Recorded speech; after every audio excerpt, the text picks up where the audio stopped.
Hello મિત્રો, આજે આપણે બનાવીશું આ પાત્રાની રેસીપી. સિમ્પલ રીતે બનાવીશું. આજે આપણે 10-15 મિનિટમાં બનીને રેડી થઈ જાય એવી રીતે.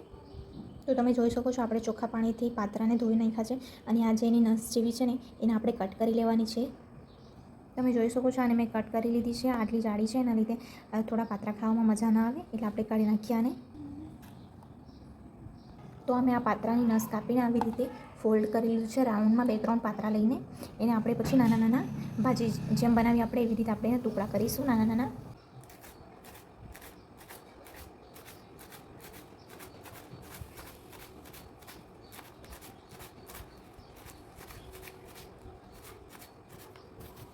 કર્યા બાદ આપણે પાત્રાને મિક્સ કરવા માટે એક બેટર રેડી કરીશું. સિંગદાણા અને જીરુંને આપણે શેકી લઈએ. શેકીને આપણે એને વાટી દઈએ. મિક્સરમાં મિક્સ કરવા આપણે ખાટું મીઠો ટેસ્ટ લાવવા માટે આપણે થોડીક 1 ચમચ ખાંડ, 1 તાંબીને પાણીમાં થોડી વાર બોળી નાખી રાખીએ. તો આપણે એને વાટી લઈએ. સિંગ અને જીરુંને થોડી વાર.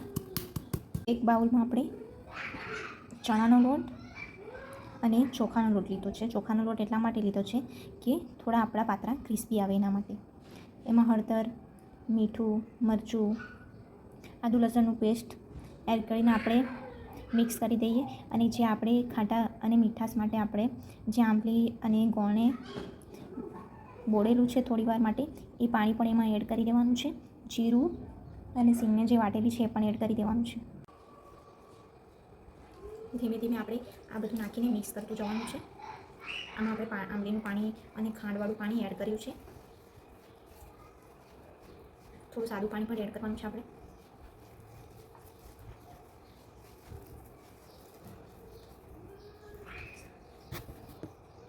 એ બાદ આપણે જે પાત્રાને કટ કર્યું છે આ બેટરમાં આપણે પાત્રાને એડ કરી દેવાના છે અને પાત્રાને બી સારી એવી રીતે મિક્સ કરી દેવાના છે.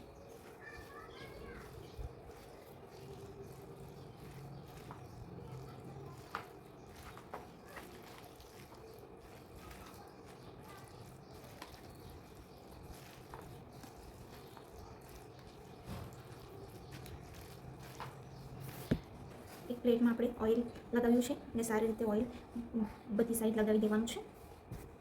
એ બાદ તમે જોઈ શકો સારી રીતે પાત્રા એમાં એક પ્લેટમાં મેં મૂકી દીધા છે. એક કઢાઈમાં મેં પાણી ગરમ કરવા મૂક્યું છે. પાણી ઉકળશે એટલે થોડી વારમાં હું જે પ્લેટમાં પાત્રા મૂક્યા છે એ પ્લેટ અહીંયા મૂકી દઈશ પાકવા માટે. જોઈ શકો છો તમે, પ્લેટ મૂકી દીધી છે મેં. એના ઉપર એક ઢાંકીને ઢાંકી દઈશું. 10 મિનિટ બાદ જોયું છે, થોડું કાચું લાગ્યું છે. આપણે હજુ 5 મિનિટ રાખ્યા આને ઢાંકીને. મિનિટ બાદ આપણે આને કાઢી લીધું છે. તો આને આપણે ઠંડુ થવા દઈએ, પછી એને આપણે કટ કરીએ. પાત્રાને કટ કર્યા બાદ આપણે એક કઢાઈમાં વઘાર કરવા માટે રાઈ, જીરું અને હિંગ એડ કરીએ. પાત્રાને કટ કરેલા છે એ પાત્રા તેલમાં એડ કરી દઈએ. આપણે સારી રીતે મિક્સ કરીએ થોડા ક્રિસ્પી થવા માટે. અને થોડી મીઠાશ લાવવા માટે આપણે એમાં ખાંડ એડ કરીશું અને સારું એવું મિક્સ કરીશું, જેથી કરીને પાત્રા થોડા આપણા કડક બને અને ક્રિસ્પી બી બને. તો એના ઉપર તમે જોઈ શકો છો, પાત્રા ઉપર થોડા તલ એડ કરીને તમે પાત્રાને એન્જોય કરી શકો છો. આ આપણે ગુજરાતી સ્ટાઇલમાં પાત્રા બનાવે છે. Thank you.